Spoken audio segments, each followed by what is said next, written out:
मैं रुमान हाशमी न्यूज़ अनमास में आपका स्वागत है। हम बात करेंगे कोरोना से जुड़ी खबरों की। आज से दिल्ली में मेट्रो सेवा शुरू हो गई है, लेकिन मेट्रो में खुलेआम कोरोना गाइडलाइंस की अनदेखी की जा रही है। लेकिन उससे पहले नज़र डालते हैं क्या है कोरोना से देश का हाल। कोरोना के इलाज के लिए स्वास्थ्य मंत्रालय ने नई गाइडलाइंस जारी की है। हेल्थ मिनिस्ट्री की ओर से जारी की गई संशोधित गाइडलाइंस के तहत बिना लक्षण व हल्के लक्षण वाले मरीजों के गैर ज़रूरी टेस्ट बंद करने के लिए भी कहा है। इनमें सीटी स्कैन शामिल है। मई में जहां रोज़ाना 4 लाख के आसपास नए केस आ रहे थे, अब वहीं ये घटकर 1 लाख के आसपास पहुंच गई है। ऐसे में केंद्रीय स्वास्थ्य मंत्रालय के director general of health services ने बिना लक्षण या हल्के लक्षण वाले कोरोना मरीजों के इलाज के लिए नई गाइडलाइंस जारी की है। इसके तहत एंटीपायरेटिक और एंटीट्यूसिव को छोड़कर अन्य सभी दवाएं हटा ली गई हैं। स्वास्थ्य मंत्रालय की ओर से 27 मई को जारी की गई संशोधित गाइडलाइंस के तहत बिना लक्षण व हल्के लक्षण वाले मरीजों के इलाज के लिए डॉक्टरों की ओर से दी जाने वाली आइवरमेक्टिन, डॉक्सीसाइक्लिन, जिंक, मल्टीविटामिन जैसे और दूसरी दवाओं को बंद कर दिया गया है। अब इन्हें सिर्फ बुखार के लिए एंटीपायरेटिक और सर्दी जुकाम के लक्षण के लिए एंटीट्यूसिव ही दी जाएगी। गाइडलाइंस में डॉक्टरों को मरीजों के गैर ज़रूरी टेस्ट बंद करने के लिए भी कहा गया है। इनमें सीटी स्कैन भी शामिल है। कोरोना से बचाव के लिए लोगों को सोशल डिस्टेंसिंग, फेस मास्क और हाथ धोने का सुझाव दिया गया है। अगर कोई व्यक्ति कोरोना संक्रमित होता है तो उसे फ़ोन पर कंसल्टेशन लेने और पौष्टिक खाना खाने, हेल्दी डाइट लेने का भी सुझाव दिया गया है।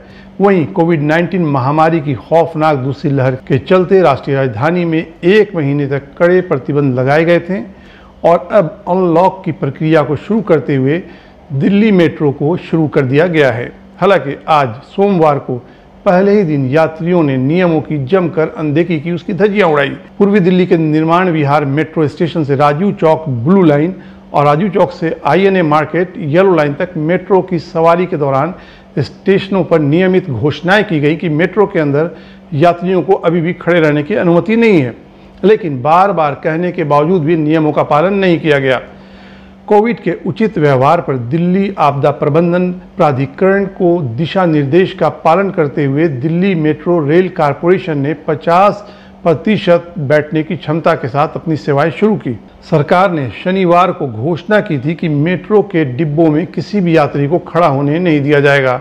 हालांकि सोमवार को कई लोग इसे तोड़ते हुए देखे गए। गौरतलब है कि कोविड जिस तेज़ी के साथ बढ़ा, उसे देखते हुए 19 अप्रैल से दिल्ली में लॉकडाउन की घोषणा की गई थी, जबकि मेट्रो पर 10 मई से पूरी तरह से रोक लगा दी गई थी।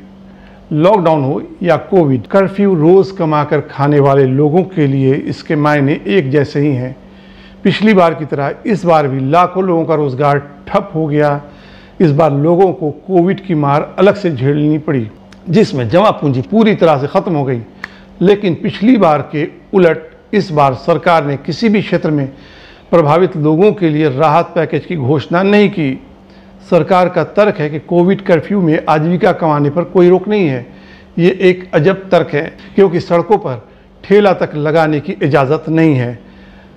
ऐसे कई वीडियो वायरल हुए हैं जिनमें पुलिस वाले ठेले उलटते नजर आए, सब्जी वालों के साथ साथ आम लोगों की पिटाई भी करते नजर आए। वहीं पिछली मार्च में लॉकडाउन लगने के कारण मुश्किलों का सामना कर रहे परिवहन कर्मियों की भी सरकार की तरफ से कोई मदद नहीं की गई। पिछले साल कोविड में कई राज्य सरकारों ने परिवहन से जुड़े कर्मचारियों की आर्थिक मदद की थी, भले ही ये 2000 की ही मदद क्यों ना हो।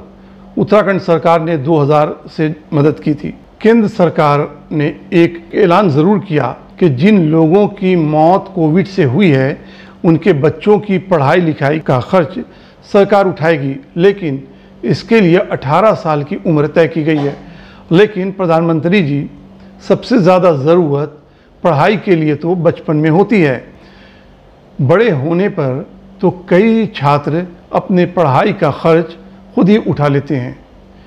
कोविड कर्फ्यू में इस बार राहत खाद्य विभाग ने दी है। पिछले वर्ष लॉकडाउन के दौरान प्रत्येक राज्य खाद्य योजना वाले राशन कार्ड पर 3 महीने के लिए रियायती मूल्य पर 20 किलो अनाज दिया गया था।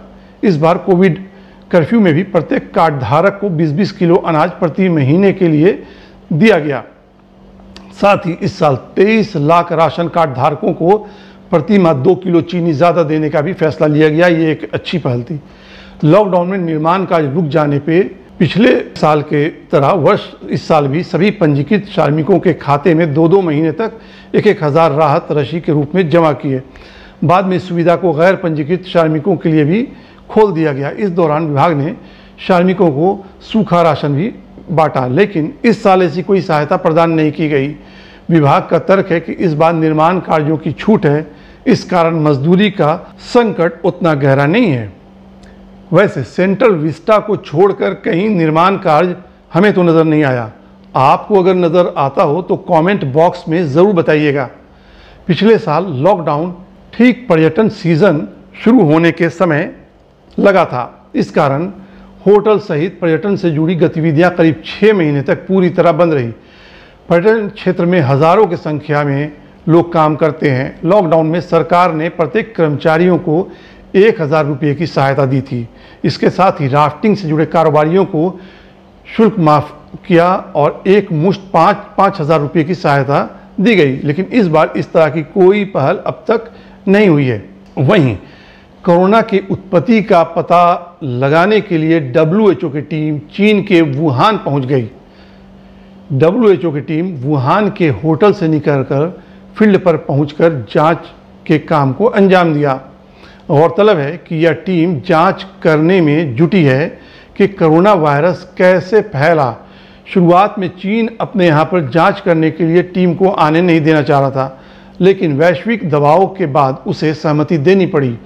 WHO ने 8 सदस्यों की टीम को मंजूरी मिलने के बाद बीजिंग भेजा था।